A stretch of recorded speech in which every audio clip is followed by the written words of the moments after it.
ಪ್ರೇಮವೆಂದರೆ ಹೇಳಲು ಬಯಸಿ ಹೇಳಲು ಆಗದ ಮಧುರ ಭಾವನೆ, ಮಧುರ ಕಾಮನೆ, ಮಧುರ ಯೋಚನೆ, ಮಧುರ ಯಾತನೆ, ಅರ್ಪಣೆ ಸಮರ್ಪಣೆಯ ಸೂಚನೆ.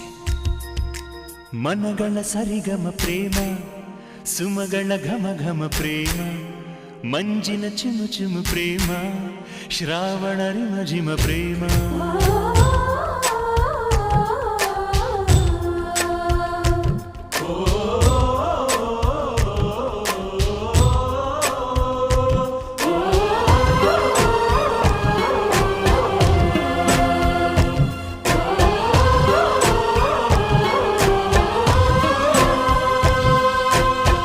ಯುಗ ಯುಗಗಳು ಕಳೆದರು, ಹಲವು ಜನ್ಮ ತಳೆದರು, ಓದಿ ಮುಗಿಸದ ಗ್ರಂಥ ಪ್ರೇಮ, ಹಾಡಿ ಮುಗಿಸದ ಗೀತೆ ಪ್ರೇಮ, ಎಂದೂ ಮುಗಿಯದ ಪಯಣ, ಒಂದುಗೂಡುವ ತಾಣ